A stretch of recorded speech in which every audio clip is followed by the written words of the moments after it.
Assalamualaikum, salam sejahtera. Saya Zulfitri Yusof bersama anda dalam Fokus Minggu Depan. Kita insyaAllah hampir seminggu untuk berpuasa, tapi dalam masa yang sama juga Jabatan Meteorologi juga mengatakan sebelum ini bahawa menjagakan cuaca kering dan panas dengan suhu melebihi 35 darjah Celsius ini akan berlanjutan untuk tempoh beberapa hari lagi akan datang, setidak-tidaknya sehingga pertengahan minggu depan.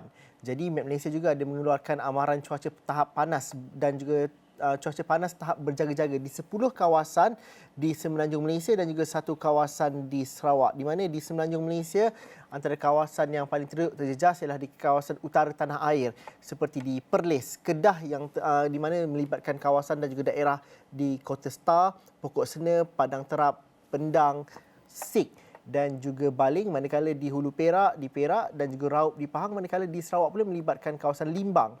Di mana suhu panas tahap berjaga-jaga ini dikategorikan apabila suhu maksimum harian sesuatu kawasan itu mencecah sehingga 35 hingga 37 darjah Celsius sekurang-kurangnya selama 3 hari berturut-turut. Ini bulan Ramadan, bagaimana kita melihat antara dugaan Ramadan dan juga penjagaan kesihatan yang sepatutnya, kerana KKM juga baru-baru ini mengeluarkan kenyataan menerusi ketua pengarahnya mengatakan bahawa ada kes yang berkaitan dengan kelesuan haba yang dicatatkan dan dimasukkan ke hospital walaupun tidak mendatangkan kesan yang berisiko ataupun kesan yang impak yang begitu negatif. Saya ingin bersama dengan Dr. Farhan Rusli, pakar kesihatan awam, sentiasa bersama kami. Assalamualaikum Dr. Farhan. Selamat berpuasa. Ya betul, cuaca panas menduga kita. Tapi dalam masa yang sama, Dr. Farhan, mungkin daripada sudut kesihatan terlebih dahulu. Kita pernah bincangkan sebelum ini. Tetapi realitinya sekarang dah bulan puasa, kepanasan itu sudah nyata. Mungkin berbeza antara satu kawasan dengan kawasan lain. Kita di tengah ni Alhamdulillah, walaupun panas, masih lagi ada hujan. Tapi bagi rakan-rakan kita, saudara-saudara kita di belah utara tanah air, kepanasan itu memang sehingga suhu 37 darjah Celsius. Apa impaknya kalau misal katanya ditambah pula dengan berpuasa sehingga 12, 13 jam hingga 14 jam sehari ini, Dr. Farhan? Apa yang kita perlu sedar dan juga ambil langkah berjaga-jaga? Jadi, secara umumnya apabila kita ingin memahami tentang stroke haba ataupun heat stress dan sebagainya, kita harus faham bahawa walaupun kalau kita tidak berpuasa, ini adalah sesuatu yang sebenarnya agak serius yang kita harus mengambil langkah-langkah ya. Kalau kita tengok kes-kes ya yang telah dilaporkan oleh Kementerian Kesihatan Malaysia, itu adalah berlaku di luar waktu berpuasa. Jadi semestinya apabila ia dikenakan dengan di bulan puasa, ia akan menjadi lebih bahaya kepada mereka yang berisiko. Jadi secara umumnya kita faham bahawa kalau kita tak nak kena panas dan sebagainya, kita ambil di tempat yang terlindung, tertutup dan sebagainya. Namun masih ada juga penambahan bahaya dia apabila kita berpuasa dan tidak mengambil air yang mencukupi dan sebagainya. Jadi kita harus memahami bahawa di kawasan-kawasan tertentu, bagi golongan-golongan tertentu, ya risiko ini menjadi lebih tinggi apabila cuaca panas ini dikenakan sekali dengan berpuasa. Jadi adalah beberapa perkara yang kita harus pantau dan harus kita tengoklah bersama. Jadi kalau di kawasan Perlis dan sebagainya, kita harus memastikan bahawa kita tahu apakah tanda-tanda, apakah cara-cara kita untuk memastikan kita tidak masuk ke dalam kategori heat stress tersebut. Jadi itu adalah sesuatu perkara yang sangat penting apabila macam kita tengok golongan orang-orang tua ya, golongan-golongan orang yang mungkin berniaga di pasar malam dan sebagainya di kawasan-kawasan tersebut, mereka mungkin terdedah lebih kepada cuaca panas ini daripada orang-orang yang umum. Jadi mereka harus memahami apakah perkara-perkara yang dia kena buat supaya dia tak jatuh ke golongan yang boleh terkena stroke haba dan sebagainya. Kena pastikan apabila dia bersahur, berbuka, mengambil air yang secukupnya. Dan itu sebenarnya Zul, banyak lagi kita nak ceritakan tentang sahur dengan buka tu. Tapi memang bahaya dia lebih tinggi di dalam kawasan-kawasan yang berisiko ini apabila di dalam bulan Ramadan Dr. sekarang. Farhan, ada yang kata, oh kalau kita cuaca panas ni 35 hingga 37 darjah Celsius, Hmm. mungkin kita sama seperti negara-negara di Timur Tengah, di Arab Saudi khususnya, yang cuaca panas dan masih lagi berpuasa. Tapi Dr. Farhan kata itu tidak sama kerana ada daripada faktor cuaca dan juga kesannya juga berbeza dengan kelembapan yang berbeza. Apa yang kita perlu fahami? Jadi humidity ataupun kelembapan dalam bahasa dia, apa yang kita harus faham, sebenarnya apa berlaku kepada badan kita apabila ia menjadi panas. Hmm. So bila badan kita menjadi panas, kita berpeluh. Tetapi di negara-negara yang kering, apabila peluh kita itu keluar, peluh kita itu akan dikeringkan dengan cepat. So peluh itu mengambil panas berlebihan daripada badan kita ini dan kering, dan badan kita akan sejuk secara perlahanlah, tetapi dia akan menyejukkan badan kita. Tetapi apa yang berlaku di dalam negara-negara seperti Malaysia, ya, di garisan-garisan yang di mana kelembapan dia adalah agak tinggi. Apabila kita berpeluh, kerana sudah ada banyak air ataupun vapor di udara itu, iaitu humidity itu ada, uh, kita panggil apa, peluh di atas badan kita itu tidak boleh nak kering dengan cepat. Cepat. Jadi maknanya panas di badan kita itu tidak dapat dikurangkan. Sebab itu sebenarnya kita selalu ada misconception ataupun silap pemahaman di mana kita nampak berpeluh atau oh tak apa, kita tengah sejukkan badan. Tetapi kalau peluh itu tidak dikeringkan daripada badan kita, suhu di dalam badan kita itu tidak akan berkurangan, dan itulah sebab kadang-kadang kita tidak Pengsan. nampak apa petanda-petanda, ya. Tiba-tiba orang itu pengsan, berjalan, dan sebenarnya suhu di dalam badan dia adalah sangat tinggi. Jadi perkara-perkara inilah yang kita harus menerapkan di dalam pengetahuan umum tentang apakah bahaya-bahaya dan risiko-risiko mereka apabila mereka berada dalam keadaan-keadaan tersebut.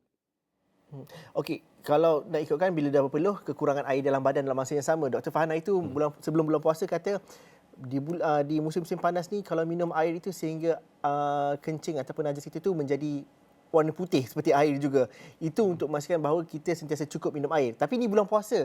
Bagaimana kita nak memastikan bahawa tempoh 13 jam kita berpuasa itu disukat dengan baik, dalam badan kita dehidrasi dengan baik. Kerana kalau minum air terlalu banyak ketika sahur juga tidak boleh. Itu bukanlah satu konsep yang betul daripada segi pemakanan dan juga kesihatan untuk memastikan badan kita cukup air sepanjang bulan puasa. Jadi bagaimana kita nak ada perkara paling basic ni Dr. Farhan supaya memastikan bahawa bekalan air dalam badan cukup dan kita minum air yang secukupnya dalam tempoh kita berbuka sehingga ke sahur itu. Jadi dia ada dua soalan di situ kan, Zul. Kalau kita tengok macam mana nak cukupkan air, lepas tu macam mana kita nak pastikan itu adalah yang betul. Jadi perkara yang pertama, ya, nak cukupkan air itu mudah. Mengambil air secara berstruktur apabila kita berbuka puasa dan apabila kita bersahur. Ini bermakna bila kita berbuka puasa kita minum air, lepas tu kita dah makan kita minum lagi, sebelum tarawih, selepas tarawih, sebelum isyak, selepas isyak, dan apabila sebelum kita tidur, bila kita bangun kita minum air dulu, lepas tu kita nak sahur kita minum air lagi dan sebagainya. Mesti dan sepastinya ia tidak akan mengurangkan rasa dahaga tersebut apabila dah pukul 2 petang, 4 petang dan sebagainya. Tetapi jumlah di dalam air itu mencukupi untuk memastikan sistem dalam badan, organ-organ dalam badan mendapat air yang cukup lah untuk berfungsi secara normal dan sebagainya. Dan kita ada extended period yang mana kita boleh berfungsi. Kalau tak ada air itu badan kita masih lagi boleh cope dan sebagainya. Sebab itu kita kena pastikan uh, jumlah air yang kita ambil itu cukup dengan gaya hidup kita pada bulan puasa itu. Bermaknanya kalau seseorang itu bekerja di bawah tempat yang panas dan sebagainya, ada kemungkinan bahawa mungkin air yang diambil oleh saya, contohnya yang mungkin bekerja di dalam bawah aircon dan sebagainya, tidak sama dengan orang yang mungkin bekerja buruh, mungkin orang yang bekerja di pasar malam dan sebagainya. Mungkin cara pengambilan ataupun jumlah pengambilan itu adalah berbeza. Tetapi perkara yang kedua, Zul, yang lagi penting, kalau kita tengok, ya, kita tengok banyaklah di media sosial dan sebagainya, ramai orang menunjukkan video-video bakat-bakat mereka untuk berbuka puasa, untuk menyediakan Makanan. minuman berbuka puasa. Tetapi apa yang kita harus faham, betapa bahayanya apabila kita berbuka puasa dengan mengambil air yang manis. Aha. Ya, kerana benda ini tidak membantu badan kita untuk menjadi lebih sihat, ya, sebab kita kena faham, ya, bila kita ambil air yang banyak gula dan sebagainya, badan kita perlu bekerja dengan lebih. Ya, sebab itu kalau waktu pagi, waktu sahur kita mengambil air gula, air manis ke apa ke semua, ia tidak akan membantu kita sangat apabila kita nak berfungsi untuk seharian dan sebagainya. Jadi dua perkara yang penting, so. Satu ialah mengambil jumlah yang mencukupi. Yang kedua ialah mengambil air yang betul, iaitu air kosong yang sebaik-baiknya. Air kosong, ya. Dan bukanlah air-air manis yang kita nampak banyaklah. Kita bukan nak mengatakan bahawa tak boleh langsung. Tetapi ambil dengan secara berpada-pada. Hanya sekadar berasa ataupun satu cawan cukuplah. Janganlah ambil sampai 1 liter air tersebut. Kan dia ada jual jumbo size dan sebagainya. Betul. Itu tidak membantu badan kita. Tapi Dr. Farhan, bila Dr. Farhan kata ramai yang menunjukkan bakat buat konten bagus buat konten, tapi semuanya buat konten bunyi ais dan juga yang manis-manis sahaja. Kita pun tengok seram bila tengok balang air itu dengan tin susu yang banyak dekat atas tu. Mhm. Itu juga kesukaan rakan-rakan saya di Esok Awan ini kerana panas dan juga mengambil air yang manis dan juga berais. Tadi manis, Dr. Fahan kata sudah pasti menyebabkan badan lebih banyak bekerja. Bagaimana pula dengan minuman yang sejuk, yang berais? Adakah memberikan implikasi yang kurang baik untuk badan dan sebagainya? Sebenarnya air kosong berais tu tak ada apa-apa masalah ya. Apabila kita masuk dalam badan kita, dia tidak akan mengubah sangat kita punya suhu badan. Tak adalah kita kata, oh hari dah panas tak boleh minum air sejuk ya, nanti badan terkejut lah. Kita Terkejut. banyak dengar orang kata macam tu kan, nanti terkejut perut dan sebagainya macam tu. Sebenarnya dia tak ada apa-apa efek kepada badan kita. Boleh je minum air sejuk dan sebagainya. Jangan telan air batu tu terus lah, takut tercekik. Uh, Cuma Zul, sebab Zul ada sebut tadi ya, rakan-rakan di studio dan lain-lain semua teruja bila tengok air dia buat, air manis dan sebagainya kan. Sebenarnya ada satu cara bila kita tengok macam mana kita nak tahu ni sebenarnya kita dah menjadi ketagih kepada gula. Faham. Apabila kita tengok seseorang itu menyediakan air manis semua-semua tu, kita jadi terliur tengok benda tu. Kita bukan tengok terliur sebab benda tu sejuk ya, kita terliur sebab nampak benda tu dengan Manis. manisnya, dengan color dan sebagainya, kita rasa teruja kan. Ataupun air-air soda kadang-kadang kita nampak diorang buat iklan dan sebagainya kan. Itu sebenarnya bukan kita ketagih haus itu. Sebenarnya kita nampak ketagih kepada gula Gula. tersebut. Kalau seseorang itu tidak ketagih pada gula, apabila dia nampak iklan ataupun video-video tersebut tersebar, dia akan rasa seperti banyaknya gula, macam tak lalu nak minum air semanis macam tu. Baru kita tahu maknanya orang ni baguslah cara kontrol dia dan sebagainya. Tapi kalau kita rasa ketagih tengok air-air gula yang manis-manis tersebut, maknanya kita mungkin dah ketagihan kepada gula tersebut. Maknanya ada perkara-perkara yang kita kena tukar dan ubahlah. Tapi air sejuk, ais, no problem. Silalah minum. Air kosong sejuk itu tak ada masalah yang akan berlaku kepada anda. Dan yang pastinya bulan Ramadan dan juga cuaca panas ini memberikan satu cabaran yang besar bagi mereka yang memiliki penyakit diabetik dan juga kencing manis, darah tinggi dan sebagainya. Bagaimana sebenarnya pemakanan dan juga itu memainkan peranan yang cukup penting untuk memastikan bahawa dapat menjalani bulan Ramadan ini dengan selesa dan juga cuaca panas ini tidak mengganggu diet dan sebagainya, Doktor? Jadi semestinya ramai orang yang bertanya-tanya. Pertama kali pihak kementerian pun telah mengeluarkanlah dia punya guideline ataupun dia punya CPG, apakah ubat-ubat yang boleh membatalkan puasa dan tak membatalkan puasa. Itu selalunya soalan standard dia tanya setiap tahun, dan pihak kementerian selalu akan memberitahu kepada mereka ini sebulan sebelum apa yang boleh, apa yang tak boleh. Tetapi apabila kita ingin mengatakan tentang pemakanan dan gaya minuman dan sebagainya, sebenarnya apa yang penting bukanlah apa yang dia boleh makan tak boleh makan. Sebenarnya adalah daripada segi pemantauan ya. Pemantauan ni bermakna bila dia nak kena check gula dia dan sebagainya. Jadi kita akan peak ataupun kita akan rasa kita akan terlampau lapar tu selalunya selepas Zohor, dan antara Zohor dan Asar body kita high peak of mana kita ada maximum losses of kita punya puasa ni lah. Masa itulah kita akan rasa sangat-sangat lapar. Selalunya daripada pukul 2 sampai pukul 5 ya. Yang orang akan. Jadi pada waktu itu sebenarnya elok dan bagus untuk kita check gula kita kalau ada yang menghidap penyakit kencing manis dan sebagainya. Untuk apa? Untuk kita pastikan bahawa keadaan gula dalam kita adalah di dalam tahap yang normal. Jadi untuk kumpulan ini, jika kita nampak bahawa adalah terlampau rendah dan sebagainya, tidak salah untuk mereka membuka puasa untuk memastikan bahawa dia tidak mendatangkan memudaratkan ataupun mendatangkan kerosakan kepada badan mereka. Jadi apabila mereka buka puasa dan sebagainya, tidak boleh mengambil something yang high sugar energy ya, yang akan maknanya rapid. Bermaksud saya rapid ni seperti meneguk air jagung yang ada aiskrim dekat atas, ada gula dekat bawah ya. Benda-benda macam tu tak boleh. Elok berbuka puasa mungkin dengan sebiji kurma dahulu ya, memakan nasi yang kurang gula dan kalorinya, sebab kita kena faham walaupun kita ada penyakit kencing manis dan kita memerlukan gula secara berpada, ia tidak boleh membenarkan kita untuk berbuka puasa dengan jumlah konten gula yang tinggi pada masa yang sangat singkat, kerana ini adalah bahaya bukan sahaja untuk mereka yang mengidap penyakit kencing manis, namun untuk mereka yang normal pun itu adalah sesuatu yang kurang bagus sebenarnya Zul. Okey, itu kategori-kategorinya, tapi selepas ini Dr. Fahan kita nak berhenti rehat seketika dahulu. Kita nak tanyakan, anak-anak dah mula bersekolah kita memanglah mendidik anak-anak ni berpuasa tapi kadang-kala kita kena faham juga dengan cuaca panas yang sebegini, impak dan juga keadaan badan dan juga kesihatan anak-anak itu tidak sama seperti golongan dewasa, pertamanya satu. Dan juga bagaimana kita melihat kepada ekosistem secara keseluruhannya, sekolah-sekolah empowerment untuk mereka untuk aspek-aspek kesihatan dan juga beradaptasi dengan kepanasan ini bagaimana, itu kita bincang sebentar lagi, kita berhenti rehat seketika dahulu.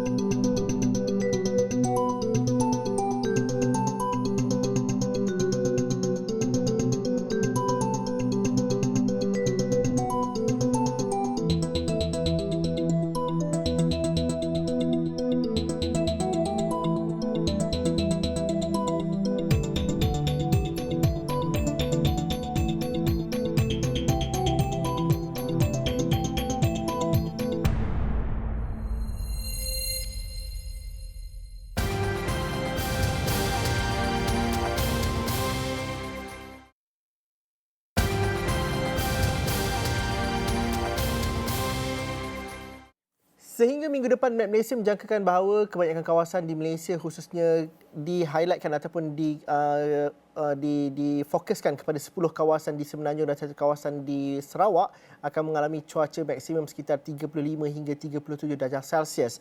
Dan ini ditambah pula dengan musim puasa pada ketika ini. Dr. Farhan Rusli masih lagi bersama dengan saya. Saya ingin bawa perbincangan ini kepada bagaimana kita berdepan dengan anak-anak yang sudah bermula sesi persekolahan mereka pada hari Isnin lepas. Dan doktor, faktor berpuasa ni kadang-kadang menjadi satu satu perkara yang agak berdilema. Mak bapak nak ngajar anak berpuasa, menangislah budak dia sampai ke petang. Tapi dalam masa sama cuaca yang begitu panas dan ini ditambah pula dengan dugaan mereka mungkin perlu bersekolah dan sebagainya. Bagaimana kita menguruskan itu dan juga apa yang perlu menjadi keutamaan khususnya dalam faktor kesihatan sebenarnya doktor? Okey, jadi jawapan ni Zul dia sensitif sikitlah. Kita tak nak cakap perkara yang mungkin akan bercanggah dengan agama. Sebab kita bukanlah mufti dan sebagainya. Tapi kita akan bagi daripada sudut pandangan saintifik dan sedikit ilmu lah apa yang kita ada. Jadi untuk perkara yang kita faham tentang puasa dan kanak-kanak sekolah, semestinya mana-mana ibu bapa sahaja pastinya akan bangga dengan anak mereka apabila mereka dapat berpuasa penuh dan sebagainya tanpa membuka puasa di sekolah. Tetapi kita harus memahami terutamanya kepada mereka dan kanak-kanak yang belum lagi baligh ya. Yang perkara pertama kita kena faham ya sebab kita cerita pasal puasa ni mestilah dia melibatkan orang beragama Islam. Kalau belum baligh tak puasa, dosa tak ada lagi kan. Hmm. Jadi betul perkara kena ingat dulu ya. Kena ingat dulu. Yang kedua ialah apabila kita ingin mengajar anak-anak kita ini tentang puasa, janganlah kita mengupah dia dengan duit raya. Jangan kita mengatakan kepada dia kalau puasa penuh akan dapat duit raya penuh. Satu hari RM10 ataupun satu hari RM1 dan sebagainya. Kerana ini akan membuatkan pemahaman dia ialah saya tidak boleh membatalkan puasa saya kerana saya ingin menginginkan wang ringgit. Ganjaran. Tetapi apabila dia mengejar perkara itu, kita lupa untuk memberitahu kepada dia, kalau puasa dan tak tahan sebab panas dan apa ke, boleh buka. Ya, kita menerapkan perkara yang lebih ekstrim dahulu, kena puasa penuh baru dapat duit raya. Bukan kita mengatakan dia puasa sebanyak mana yang mampu untuk memahami tentang kelaparan dan penahanan. Barulah kita kata kalau tak dapat tahan, kalau rasa penat, lesu dan sebagainya, bukalah puasa tanpa ada perasaan seperti seolah-olah macam melakukan satu dosa yang sangat besar dan sebagainya. Baru dia akan memahami tentang apakah perkara yang dia harus faham apabila dia nak berpuasa. Ya, sebab nombor satu ya, Zul, kita kena balik kepada perkara asas, iaitu tidak dibenarkan seseorang itu untuk berpuasa jika ia memudaratkan, ya, jika ia boleh membahayakan. Jadi perkara ini yang kita kena letakkan kepada kanak-kanak, anak-anak kita yang bersekolah. Kalau ini memudaratkan, ya, dan membahayakan mereka, mereka bolehlah berbuka puasa kerana agama tidak mengajarkan kita untuk menghukum, ya, bukan untuk paksa sampai lapar, sampai tak boleh bergerak, sampai nak naik tangga pun dia merangkak, ya. Kita tak nak sampai tahap macam tu. Dan terutamanya di kawasan-kawasan yang panas, kita harus membagi mereka memahami dan mengenal apakah simptom-simptom, Aha. ya, stres haba dan sebagainya untuk mengelakkan mereka daripada terkena stres haba dan juga heat stroke yang boleh memudaratkan kesihatan mereka. Ini perkara pertama.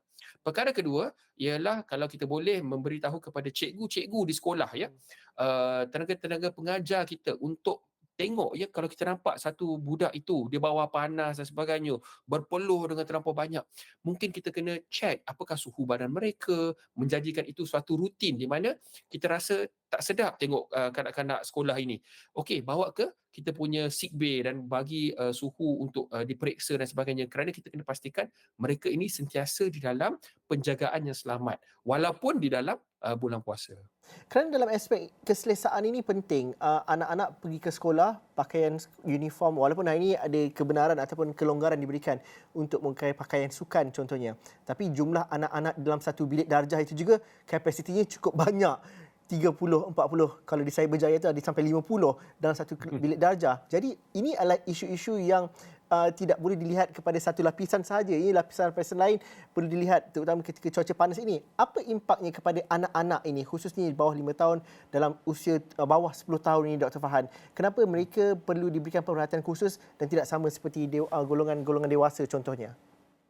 Jadi kita kena faham ya, anak-anak ni yang especially yang di sekolah rendah lah kan golongan ni. Uh, mereka cara mereka membesar adalah berbeza sedikit ya. Maknanya mereka masih lagi berkembang. Otak mereka masih lagi tengah membesar dan masih lagi tengah develop ya. Jadi ini memerlukan tenaga yang lebih. Walaupun mereka tidak bergerak, otak mereka masih bergeliga. Mereka bukan macam dewasa yang boleh merehatkan otak. Kita boleh katakan, okeylah kita nak healing, Oh, healing. kita tak fikir pasal benda dan sebagainya kan. Kadang-kadang tidak, dia akan sentiasa pemikiran dia akan sentiasa berkeliaran, dia akan tengok color, dia akan tengok bentuk dan sebagainya, macam-macam dia berfikir. Jadi orang tak faham kadang-kadang bila nampak budak itu tak bergerak seolah-olah seperti budak itu tidak menggunakan tenaga. Tidak. Sebenarnya salah satu organ yang menggunakan tenaga yang paling banyak dalam badan kita adalah kita punya sel-sel otak ya. Lagi banyak orang tu berfikir, lagi banyak tenaga yang digunakan, dan untuk budak-budak ini adalah sangat-sangat benda yang sangat tinggi. Dan kedua ialah apabila kanak-kanak ini membesar ya, apabila mereka ingin memahami dan ingin belajar di sekolah, tenaga itu diperlukan ya. Tenaga itu diperlukan apabila mereka ingin menyerap apa ilmu-ilmu yang diberikan. Dan kita boleh tengok daripada segi saiz fizikal pula ya, kalau kita tengok kanak-kanak ramai yang mungkin bawah paras pinggang seorang dewasa dan sebagainya, semestinya perut, saiz dan sebagainya adalah agak kecil berbanding dengan orang dewasa. Bermakna reserve ya, dia punya reserve lemak, reserve gula di dalam badan dia semestinya adalah lebih rendah berbanding orang dewasa. Jadi apabila dia berpuasa, tangki reserve dia digunakan dengan lebih cepat berbanding dengan tangki reserve yang digunakan oleh orang-orang yang dewasa. Jadi disebab itulah sebenarnya seseorang itu kena dipantau. Kalau kita nampak badan anak kita kini kecil walaupun umur dia 7 tahun, compare dengan budak yang umur 7 tahun badan yang lebih besar, percayalah budak yang lebih besar itu dia dapat menahan puasa itu lebih bagus daripada budak yang berbadan kecil ataupun yang mungkin kurus dan sebagainya, kerana reserve dalam badan dia adalah kurang. Jadi mereka ini adalah kanak-kanak yang harus dipantau, dan apabila mereka bersekolah, mereka memerlukan tenaga ya untuk mengabsorb ataupun mengeserap ilmu-ilmu tersebut. Jadi apabila kita nak memaksa ataupun menyuruh anak-anak kita untuk berpuasa, buatlah secara berpada-pada mengikut kategori-kategori anak-anak masing-masing. Dr. Farhan, kalau di luar negara ramai mengatakan bahawa seperti Australia dan sebagainya, apabila suhu panas mencecah tahap-tahap tertentu, fasilitis kesihatan digerakkan dengan lebih aktif dan juga sekolah ditutup, kawasan-kawasan tertentu juga dinasihatkan untuk boleh boleh pulang kerja dan sebagainya. Tapi kita mungkin tidak sampai ke tahap itu lagi. Tapi bagaimana persediaan itu? Sudah ada, adakah sudah ada, ataupun bagaimana kita melihatnya perlunya ada pengupayaan di peringkat pelbagai peringkat, di peringkat daerah, kawasan dan juga sekolah dan sebagainya. Bagaimana kita perlu memandang perkara ini perkara yang sesuatu yang tidak sama seperti panas yang biasa. Ini adalah panas yang maksimum dan perlu ambil langkah berjaga-jaga dalam aspek kesihatan, dan ini perlu menjadi fokus untuk semua orang. Jadi Zul, apabila Jabatan Meteorologi mengatakan, okey, kawasan ni kawasan yang mungkin berjaga, bahaya, amat bahaya dan sebagainya, kita harus meletakkan satu pemahaman ya. Mungkin kita kata kalau sesuatu kawasan itu lebih daripada 35 degree Celsius, semua di dalam kawasan itu tidak perlu pergi kerja ataupun ke sekolah. Tetapi orang akan tanya, kalau dia tak pergi kerja, tak pergi sekolah macam mana? Tapi semasa kita di pandemik dahulu, kita boleh je hidup kan, work from home ya. Kita company-company besar seperti Petronas dan sebagainya masih lagi menjadi top business earner untuk negara kita dan sebagainya semasa pandemik itu berlaku. Jadi bermakna fungsi dan matlamat utama iaitu output, iaitu apa yang dikeluarkan oleh seseorang pekerja itu masih boleh dilaksanakan. Sama juga seperti sekolah, seperti universiti dan sebagainya, masih lagi boleh menerima pelajaran itu walaupun di rumah. Jadi mungkin perkara ini menjadi sesuatu pemahaman bagi kita. Kalau kita mengatakan bahaya untuk kanak-kanak ini untuk sekolah, sampai kita boleh mengatakan tak payah pakai uniform dan sebagainya, tapi mereka masih lagi memakai tudung dan kita faham kalau mereka tutup dan sebagainya sebab kelembapan di negara kita ya, jangan compare ya. Mungkin Jangan. akan ada kata kat saya, orang Arab pun semua pakai tudung tak ada masalah ke apa ke semua. Bukan, di Arab itu adalah negara yang kering, panas dia panas yang kering. Di Malaysia, negara kita adalah negara yang lembap. Jadi bila pakai tudung dan sebagainya akan membuatkan kita mengeluarkan kita punya peluh ini tetapi tidak dapat dikeringkan, jadi suhu dalam badan kita masih lagi kekal tinggi. Jadi perkara-perkara ini menjadi satu faktor risiko yang amat tinggi terutamanya bagi mereka yang ke sekolah dan sebagainya.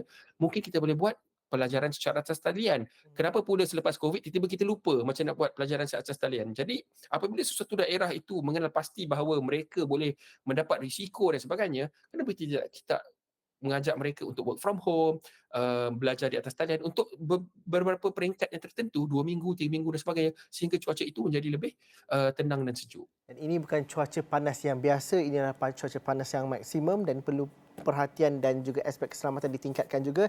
Terima kasih Dr. Farhan kerana sudi bersama kami dalam Fokus minggu depan. Terima kasih kepada anda yang menonton. Semoga ianya memberikan manfaat untuk kita melakukan pengupayaan sendiri apabila kita berdepan dengan cuaca panas ketika bulan Ramadan ini. Assalamualaikum dan salam sejahtera. Kita jumpa lagi nanti.